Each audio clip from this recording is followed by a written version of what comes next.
کچھ عرصہ قبل مصر میں کھودائی کے دوران کچھ غاریں دریافت ہوئی ہیں کہ جن کے اندر سونے کی کرسیاں تھیں اور انسانوں کی ہڈیاں ملی ہیں۔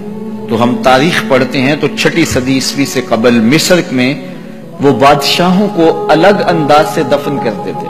عام قبروں میں عام لوگوں کی طرح بادشاہ دفن نہیں ہوتے تھے، بلکہ بڑا غار تلاش کرتے اور اس میں سونے کی مرصع کرسی رکھتے اور اس کی لاش کو وہاں رکھتے اور اناج اور کھانے پینے کی چیزیں وہاں رکھتے۔ اور ظلم یہ ہوتا کہ وہاں چند زندہ غلام بھی اس کی خدمت کے لیے وقف کرتے اور باہر سے دیوار چن دیتے، اور پھر جس طرح وہ گھٹ گھٹ کے مرتے، وہ ایک دردناک کہانی، اس کا تصور کر کے بندہ کانپ جاتا ہے۔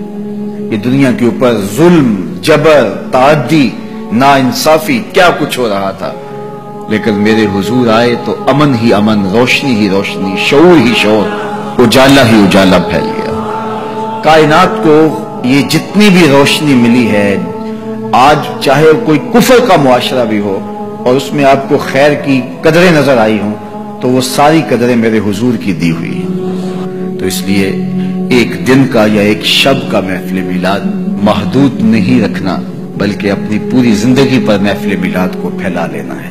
ہمارا رواں رواں شکرانہ ادا کرے، ہمارا طرز زندگی بتائے ہمیں حضور کے آنے کی خوشی ہے۔ میرے استاد فرمایا کرتے تھے، اور یہ بات کوئی 1000 مرتبہ کہہ چکا ہوں، وہ فرمایا کرتے تھے یہ نہ ہو کہ لوگ تمہیں پوچھے تم کون ہوتے اور تمہیں بتانا پڑے ہم مسلمان ہوتے۔ فرمایا کرتے تھے صاحب، نہ کسی کو پوچھنا پڑے نہ تجھے بتانے کی نوبت آئے، تمہاری وضع قطع ایسی ہو، تم دور سے آ رہے ہو، لوگ پہچان کے کہیں وہ دیکھو محمد عربی کا غلام آ رہا۔ لوگوں کو پتا ہو یہ حضور کا نوکر ہے، تمہارے سینے پہ حضور کے نام کا بیج لگا ہے اور تم دکان پہ بیٹھے ہو، لوگوں کو بے فکری ہونی چاہیے۔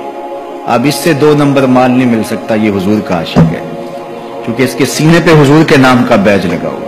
یہ کبھی بھی نہیں ہو سکتا جھوٹ بولے، یہ کبھی بھی نہیں ہو سکتا کم تولے، اس لیے کہ اس کے سینے پہ نام میرے حضور کا لکھا ہوا ہے۔ تو آپ کا عشق آپ کی صداقت کی دلیل بن جائے، آپ کا عشق آپ کے وعدہ پورا کرنے کی دلیل بن جائے۔ میرے حضور تو کسی سے وعدہ کرتے ہیں کہ میں تیرے آنے تک یہاں کھڑا ہوں، اور وہ جا کے بھول جاتا ہے، اور آقا کریم 3 دن تک کھڑے ہیں، 3 دن تک قضائے حاجت کے لیے جاتے ہیں، پھر آ کے کھڑے ہو جاتے ہیں۔ 3 دن کے بعد اچانک ایک دن وہ ادھر سے گزرا تو دیکھا حضور علیہ الصلوۃ والسلام کھڑے ہیں، سر پہ ہاتھ مارا ہو، یہ تو مجھ سے وعدہ کیا ہوا تھا۔ بڑا شرمندہ ہوا، آگے بڑھا تو اتنی صرف بات حضور نے کہی، تو نے مجھے مشقت میں ڈال دیا۔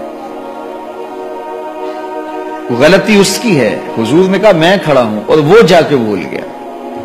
اور ہمارا ماجرا کیا ہوتا ہے کہ ہم کسی کو ٹائم دیا ہوا ہوتا ہے اور پھر خود ہی بچے کو کہہ دیتے ہیں کہ جا کے باہر بتا دے کہ ابو گھر پہ ہی نہیں ہے، اور میرے گھر کے اوپر جھنڈا حضور کے نام کا لگا ہے، پورے گھر پہ چراغاں حضور کے میلاد کا ہوا ہے، اور میں بہت بڑا عاشق رسول ہوں، نعرہ لگاؤں تو زمین کو پھاڑ دوں، آسمان کو چیر دوں، لیکن خود وعدہ کیا اور اندر سے بچے کو بھیج رہا ہوں کہ جاؤ کہو ابو گھر پہ نہیں ہے۔ تو صاحب میں عاشق رسول نہیں ہوتا، میں کوئی اور ہوتا ہوں۔